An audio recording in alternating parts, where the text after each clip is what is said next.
I'm about to spend the next 2 hours of my life driving an entire Formula 1 MSC Cruises Gran Premio del Made in Italy e del Emilia Romagna 100% Grand Prix. And this is to find out how slow the 0% AI really are on F123 by trying to lap them as many times as possible. This challenge has only been attempted once in the past by Hayden Gullis, and he only could lap the leaders 6 times. No! Sergio Perez! We just missed out on putting him 7 laps down. So my aim is to beat that, so I have to lap them 7 times, which means that I need to lap second place every 9 laps. And now it's time for arguably the most important lap of this entire challenge. As the 5 lights come on, I had just one goal for this first lap, and that was to get into first place as quick as possible. And this was because I needed to get in free air to start closing the gap back down to the driver who would be in second place 7 times. So as you can probably imagine, I had a way better start than the AI, and I quickly made 2 overtakes on Logan Sargent and Valtteri Bottas. However, after this going up the gears, the AI all went over to the left hand side of the track, and I was just able to fly past them, which was ideal. And coming into the first corner, I was already into the top 10. Now through this first section of corners, I was just so desperate to not get damaged, and thank God I didn't, because I was instantly able to make my way up to P6. Now I was focused on getting past Sergio Perez and then eventually the leaders. Coming through turn 5 and 6, I honestly didn't set myself up that well. However, I am only against 0% AI, so I got past Checo on the exit of the corner. And coming into Tosa, I made a pretty cautious dive bomb on Alex Albon. That might be the first time anyone's put those 2 words in a sentence together, but we moved because straight away after this I got past Charles Leclerc and Fernando Alonso. And this put me into second place after only 1.5 sectors of this first lap. So there's no need to talk about what happened going into turn 10, but I definitely should have got a warning. And now we're coming into my favourite part of this racetrack, Aqua Minerale. And leaving turn 13, I got past Lewis Hamilton, who was leading this race, and now it was time for my race to properly begin. So we'll quickly go through the rest of this first lap, but now we're coming up to the end of it, and I was already 4 seconds up on Lewis Hamilton. And this was huge because this was just from one sector alone, and now I knew that this challenge was definitely possible. But I also knew that if I wanted to maintain the 8 seconds a lap gain that I had to do to complete this challenge, I would have to navigate my way through the traffic really well to not lose any excess time.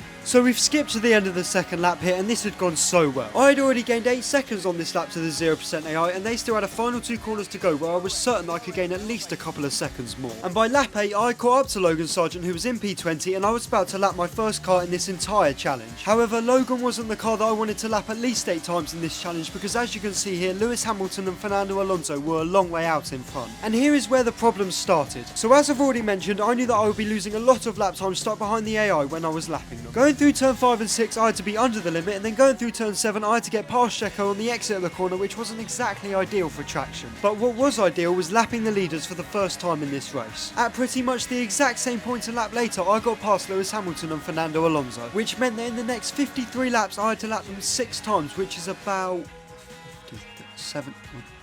Well, yeah, there's a reason I always use a calculator in my intros. And 8.5 laps later, I lapped the front 2 drivers for the second time. However, between the laps that we've just skipped, there had been a minor problem for me, and that was that I was running at negative fuel and I wasn't gaining it back. But I wasn't going to let that stop me from pushing on just yet, as I knew that their soft tyres would be losing grip, whereas my medium tyres still had a little bit of life left in them. And 8 laps later, I once again lapped Lewis Hamilton and Fernando Alonso. At this point, everything was going very well for me except the fuel, and I knew that if I wanted to beat Hayden Gullis' attempt at this challenge, I would need to lap these front 2 cars every 9 laps. And thankfully, at the moment, I was doing just that. And once again, 9 laps later, I lapped Lewis Hamilton and Fernando Alonso. This was all good because it was slightly earlier on in the track compared to the previous time. However, I knew that this challenge was going to come down to the very last lap. And then 9 laps later, we had another problem. As you can see here, Lewis Hamilton had escaped Fernando Alonso, and he was slipping into the hands of Charles Leclerc. This wasn't ideal because I needed the front runners to fight so I could gain as much time as possible per lap, because they would be even slower than usual. So coming into turn 1, I got past these 2 straight away, and I was about to use some slightly dirty tactics. But if you've been watching it, this is nothing that we haven't seen in F1 esports this year. So into turn 5 and 6, I tried to wait as long as possible to get past Lewis and hopefully give him an awful line into those 2 corners. Looking back, I probably didn't do enough to hold him up, but I do know that Alonso eventually managed to get back into DRS, so I had done what I aimed to do.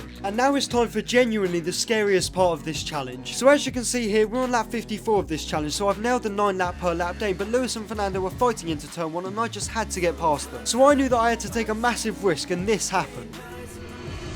And thankfully I just about scraped through. It might have been on the 4th attempt of trying after putting one of Lewis or Fernando into a wall, but that definitely doesn't matter. And now I just had to get my head down and drive 9 qualifying laps and average 8.8 seconds per lap quicker than the 0% AI to complete this challenge. Right, so for the final 9 laps of this challenge, I'm going to be going through it very quickly so we can compare my lap time to the 0% AI's lap time. This is to keep you updated so we know exactly how I'm doing coming into these final crucial stages of this Grand Prix. So on lap 54, I set a 1 minute 19.5, whereas Lewis Hamilton set a 1 minute 30. flat. This meant that I had 1.7 seconds spare, and this was brilliant news. So on lap 55 it was a similar story, and I set a lap time exactly 10 seconds faster than Lewis Hamilton, but he only dropped off by 1/10 of a second and I dropped off by 6. And on lap 56 I set a lap time that was 9.5 seconds faster than Lewis Hamilton, but I was going through some traffic, so of course I was going to be that little bit slower. Thankfully on lap 57 I managed to clear the traffic a lot easier, and I set a lap time that was 9.7 seconds faster than Lewis Hamilton's time. Sadly on lap 58 I couldn't quite replicate the luck I had on the previous lap for clearing through traffic, and I only gained 7.4 seconds on Lewis. And on lap 59 I managed to get back into my rhythm, and I was once again gaining more time than I had to complete this challenge. And on lap 60 it was more the same story. I set my first sub 1 minute 20 lap time and I was 10 seconds faster than the leaders. And on lap 61 I set my first sub 1 minute 19 lap time in about 30 laps, which was 11 seconds faster than Lewis. And it was at this point where I started preparing myself to complete the challenge and start saving fuel just in case. And now it was time for the final lap of the race. I was about 3 seconds behind Lewis at this point, and I was averaging 9 seconds a lap quicker, so this is going to be a very dramatic final lap. So even though I knew the race was pretty much won at this point, because I barely actually raced on F1 23 and I spent most of my time on time trial, I genuinely didn't know what was going to happen with fuel. So I just decided to keep on driving flat out, which as you're about to see wasn't that smart, but as I'm sure you're well aware, I'm about to go into low fuel mode. Anyways, it's time to finally complete this challenge. So I made a mistake going through turn 5 and 6 to make this challenge seem harder than it was in the end. Yeah, I'm not going to lie to you lot, before I started recording this video, I genuinely thought that this challenge would go down to the final couple of corners. However, by the entry to turn 7, I'd lapped Fernando Alonso for the 7th time. And by the exit of turn 7, I'd lapped Lewis Hamilton for the 7th time and actually beat Hayden Gullis' attempt at this challenge. This means that on F1 23, you can lap 0% AI 7 times in a 100% race. To be honest with you, you could probably do it 8 times around Monaco, but there's no way I'm doing a 100% race around there. I genuinely lose my mind. However, there was one car that I would lap 8 times, and that would be Logan Sargent. Coming into turn 14, I managed to get past him really easily, obviously because he just let me through, but then something really weird was about to happen. Yet Logan just seemed to spin on his own. At first I genuinely thought I crashed him out because I had a pretty bad run through turns 14 and 15, but actually he just went on his own. So I went to go and have another look at this spin, and maybe it's the fact that I haven't done enough races in F1 23, but is this normal for the 0% AI, because this spin just looks so weird.